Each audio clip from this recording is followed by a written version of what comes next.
I just gave the minnows in my bucket here some fresh water, but I have an idea. I'm gonna create a DIY live well for my bait.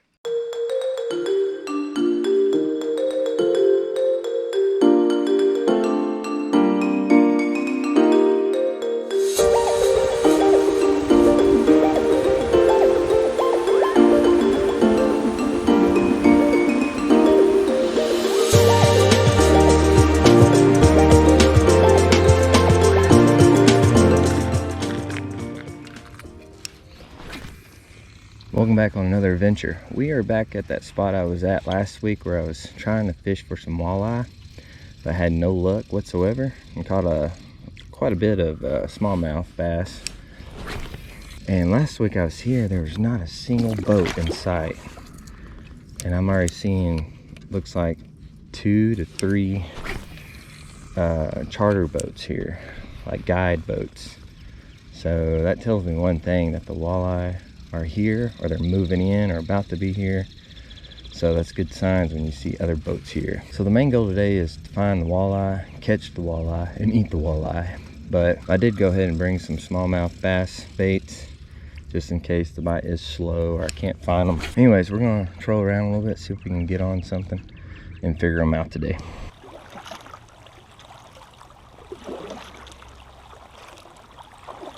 So I just passed that one boat, and they had about 10 fishermen off the one charter boat. And he said that they don't think they have spawned yet. But anyways, but all the boats are right here and through the main channel of this river. They're not up near the shoals where they would be spawning at. So I might just set up camp right here for a little bit and kind of have a minnow out there on a drop shot rig and see if I can get one.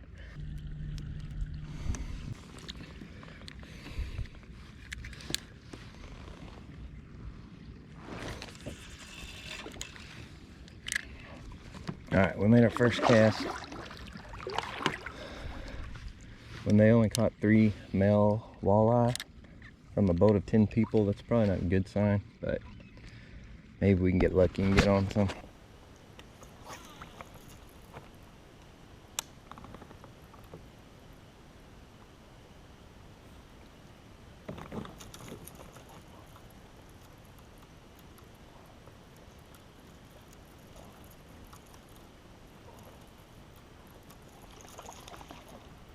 Fish on.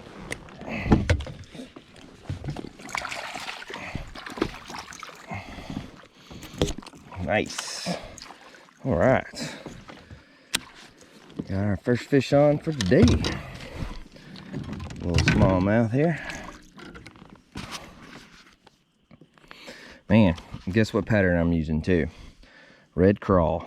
Oh yeah. There we go. He's probably just at that pound mark again, but he's healthy. He's a healthy smallmouth. I'm still searching for the walleye today, but he's bleeding a little bit.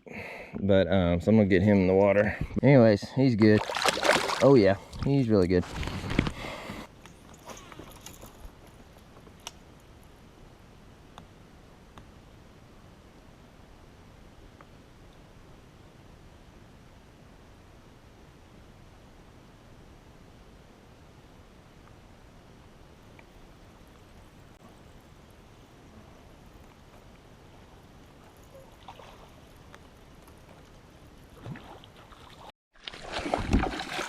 Fish on, big one.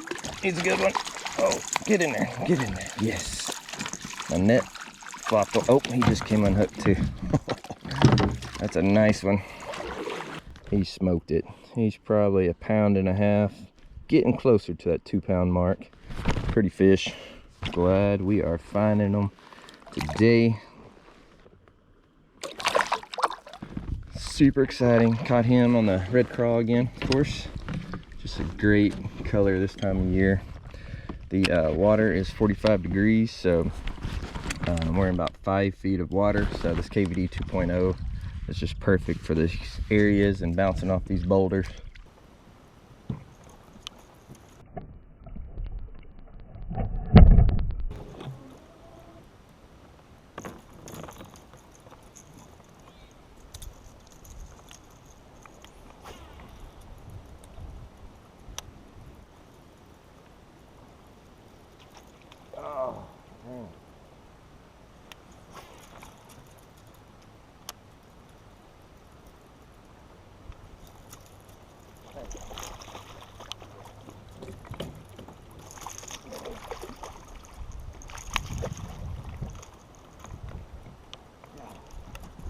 So literally, I just lost one, and I cast it back in that same area and got this one on. I didn't turn my front camera on fast enough because I was afraid I was gonna lose this one.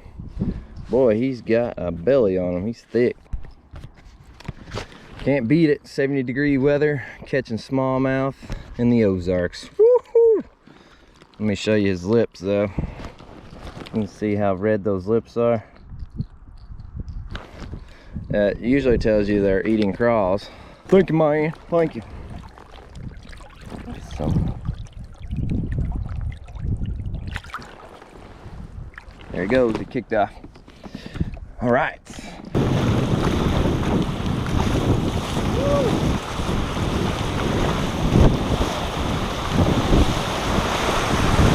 Okay, we're going to get a TRD going here. I haven't caught a smallmouth fish in about 15 minutes. I'm kind of fan casting all these rocks around here. So I'm going to switch to something I can drag through and around the rocks a little slower and see if I can catch a nice one on the TRD. I just gave the minnows in my bucket here some fresh water, but I have an idea. I'm gonna create a DIY live well for my bait. That way I don't have to put them down in the water every 5 seconds and get them some fresh oxygen. And plus, it won't drip water in my kayak the whole time.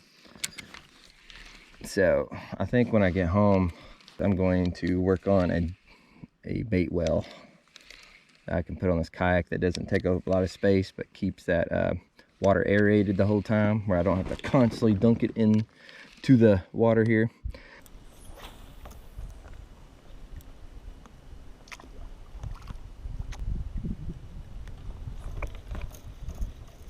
Fish on. Feels like a good one. Oh, never mind. He was just in that current.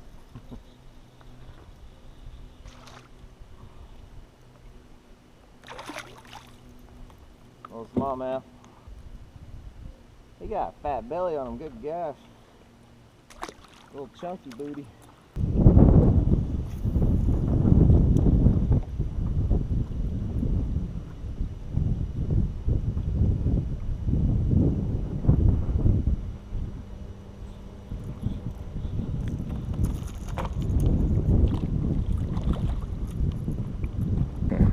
Just a little smallmouth. He's got a little messed up head there.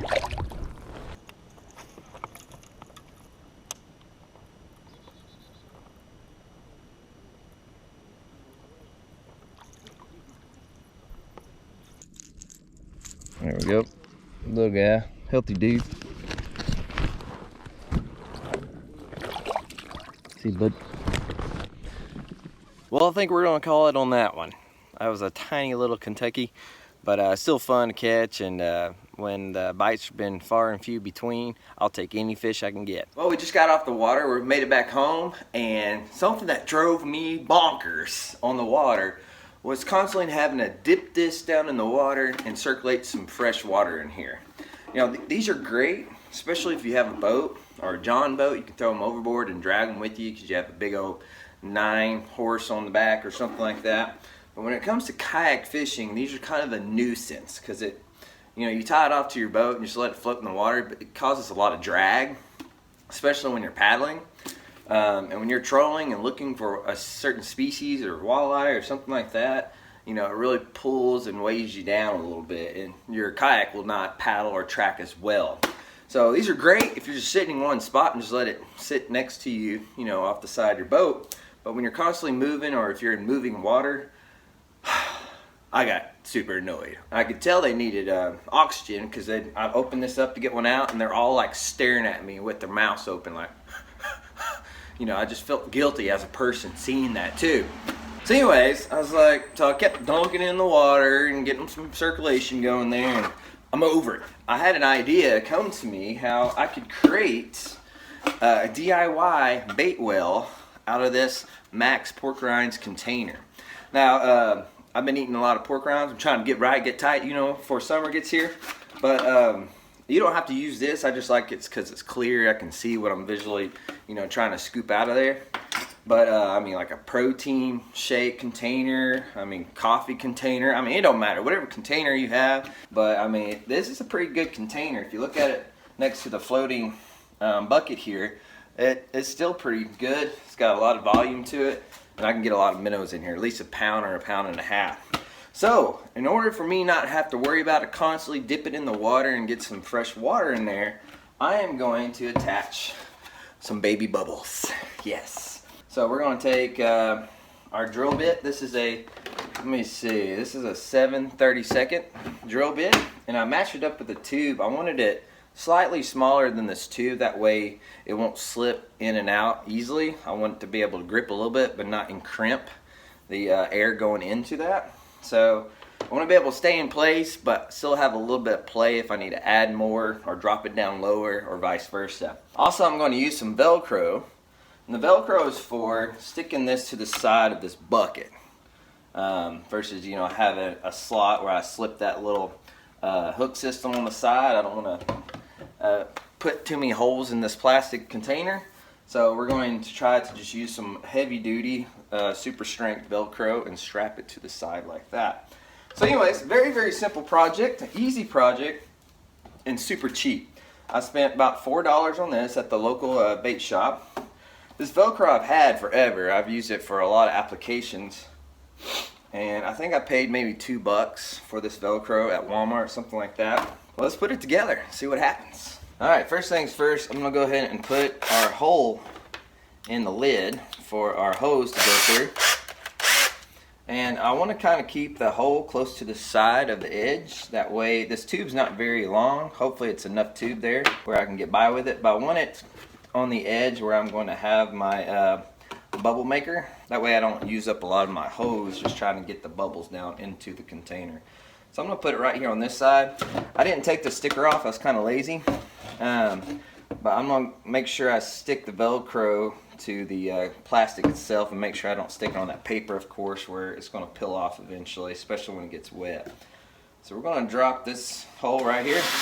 I got a little circular file here that I'm going to just go clean this up a little bit. That way it don't tear up that hose. Okay, smooth that out where it's not sharp and it's going to impinge this hose or cut it or anything like that. Now we're going ahead and we got to do this backwards. The foam thing on the end there, that actually goes down into the water. That's the aerator. So we actually have to stick our hose through the bottom of this lid and come out the top. And drop our little aerator down in there. Oh yeah, that's going to be plenty of hose. Now let's go ahead and attach our bubble maker. So we're going to get some Velcro. That should be good enough right there. I'm actually going to take this metal thing off because it's going to hinder the adhesion a little bit and give it gaps. So we're going to take this off with the Phillips screwdriver real quick. There's a screw in the back of this, and we can always put it back on there if we want to move this to a different bucket or a pail or something. Real simple there. So removing that made this super flat. We're going to go ahead and take our Velcro, stick it to this. I'm going to stick it to the bucket first. That way we can get a good press on it. Take the lid off so I can press on both sides real firmly. Alright, now let's do the same thing and attach this. What's great is you have the hinge door thing, the little pop snap on the side. So even when it's stuck on there, I can pop it off and swing it out and put my batteries in there. So it won't hinder that mechanism whatsoever. Okay, we're just going to line that up on the back. Press it again for a minute.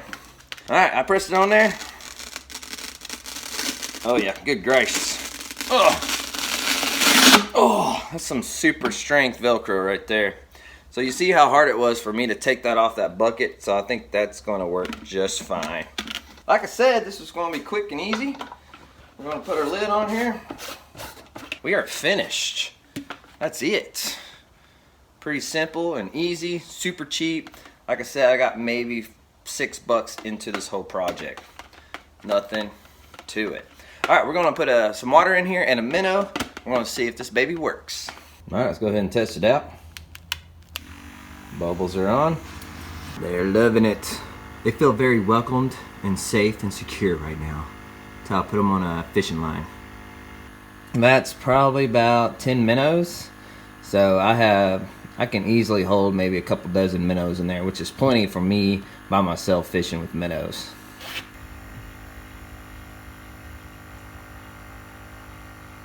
Well, I'm gonna go ahead and wrap up today's adventure. I had a blast. Anytime you can get out and enjoy Mother Nature and the beautiful scenery plus beautiful weather, you can't complain. So if you too looking for a solution to get rid of the floating bucket and you don't want to drop 50 bucks on a live well with the bubble machine on the side, this is something cheap and inexpensive that you probably have at your house already and you can slap together pretty quickly. So anyways, thanks for watching. I hope to see you on the next video.